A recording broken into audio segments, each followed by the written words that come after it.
Hey everyone, welcome to Brick Vault. Today is another LEGO Top 10 MOCs of the Week episode where I show you some awesome custom creations I happen to see people building in LEGO bricks throughout this last week. Links to everybody I'm talking about and more are all in the description below. And before I jump in, first I do want to say that the custom building instructions that have popped up in the web store this week come from the designer Jesper Lindberg, aka Stahl, and this is one of the biggest models we've ever put together in the studio. The Lucrehulk class droid control ship is built with over 17,000 bricks. It's an absolutely massive model with endless amounts of detail. And if you wanted to watch the full video or check out the link for the instructions, everything is in the description below. That's at www.brickvault.toys. Now let's jump into some honorable mentions of the week. This is Diving for Thanksgiving Dinner by Galad. Currently, this is my favorite Thanksgiving themed build for the year so far. Paulville MOCs created the Animaniacs. Here's a wonderful little scene of a Roman border tower from Ben Tricycle. Eric Skeleton built the M17A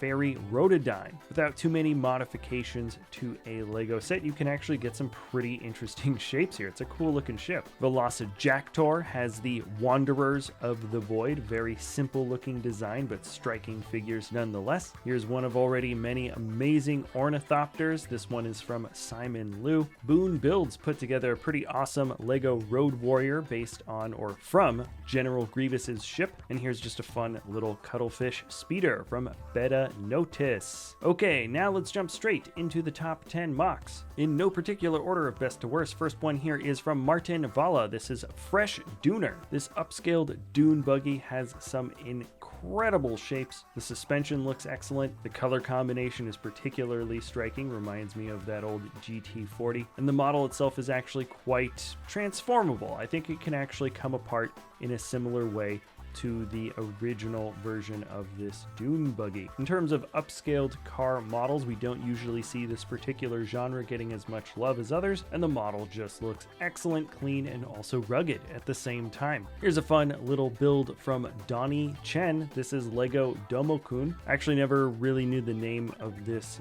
monster type figure, but I've seen it all over the place before. It's a fun, smooth, extremely clean looking model, and if you wanted to build it yourself, he has a little video that shows you how that can be done. Jumping down, number 8 from Eero Okkonen. This is Windle Poons, maybe one of the best names for one of the characters I've seen so far from this designer. This old wizard seems to be driving around a very fabulous looking trike. If you don't happen to hear one of his many horns when he's coming up behind you, he might just get you out of the way with his cane instead. The build for the sun cover in the back is particularly intricate. It's just an awesome looking model. And then here's a particularly unique set of builds, something that I don't normally put into top 10, but the creativity here is just endless. From Vince to Los, we have people from here and elsewhere. These are all just custom created minifigures. There are so many interesting and weird characters here. A lot of creative uses between different arm pieces added to certain characters,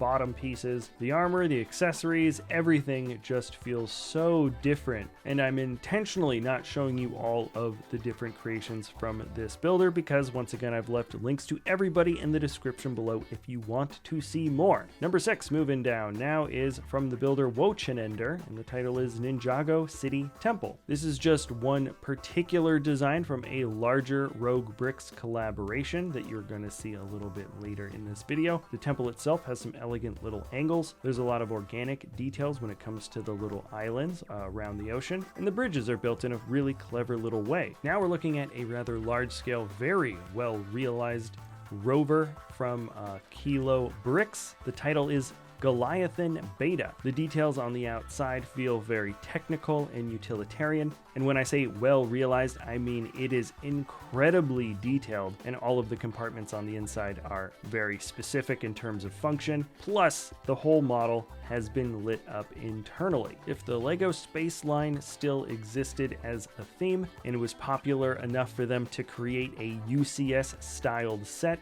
this is probably something that you would see coming from the group. Just a massive model with all kinds of functions, and it's the exact kind of build that I would have loved to put together as a younger kid. Number 4 now on the lineup is from Andreas Lenander. The title is Valkyrie VV, or maybe that's 55 in Roman numerals. I don't know, somebody let me know. This is one of these fun spaceships that is entirely brick built. You have some great angles for the wings in the front and the sides and the back rudder, but there's a nice level of detachment and space between all the different sections of this ship that make it feel a little bit unique, and it also adds to a level of sleekness for this model that you don't normally get when everything is thickly brick built. The ray gun detailing for what I assume is maybe engine pistons is a really nice touch, and there's a nice combination of very smooth and clean lines combined with just a bit of the more industrial style details when it comes to maybe some of the sections attaching together. It's a good combo between mechanical realism and just some fun striking style. All right, we're jumping now into the bottom 3 from the builder Lego Nuts. This is Wanda's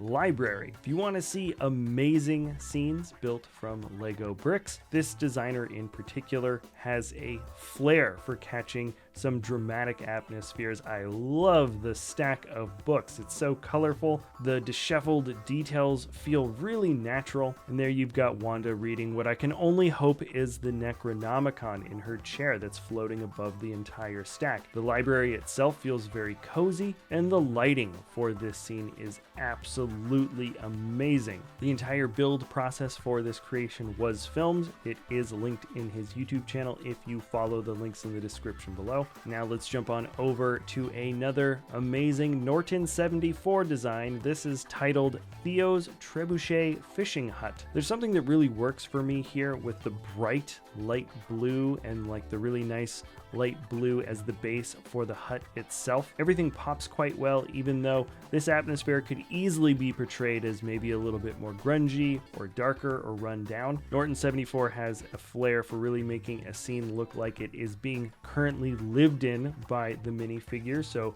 you have all these sort of disorganized fishing poles and strapped bags, ad hoc lookout devices, extra latches on the door, disorganized supplies strewn about, drying fish. There's just all kinds of details to notice in his creations. Super cool model. And now let's finish off with that Rogue Bricks collab that I was talking about earlier. I'm not entirely sure how many builders got together in order to create this entire scene, but it is an epic set of islands with an interesting combination of styles between the islands. We have what looks like an Aztec or Mayan pyramid on one island with a Caribbean, maybe Dutch style structure across the way. The water planes seem to be doing some island hopping. There's also some uninhabited stuff. In general, the colors pop incredibly well. I don't actually see the Japanese temple that I thought was in this larger collaborative project. Maybe I got confused. Regardless, there are so many scenes. There's so many fun details. By the way, the base for those palm trees with the cheese wedge pieces, that's a really, really good idea. I haven't seen it done quite like that before. But honestly, I can't get caught up in any particular set of details too much or for too long because there's just so much to appreciate. You even got Wilson on his raft. Anyways, this is the beauty of collaborative projects because builders can choose to really embellish their section of a creation. Then when it all comes together, you've got what's basically a living, breathing Where's Waldo picture, only it's giant and built of Lego bricks. It's really cool. Anyways, guys, that is my personal favorite top 10 MOCs of the week. Links to everything are in the description below. If you enjoy our content, feel free to like, subscribe, comment, share, and we'll see you next time at Brick Vault.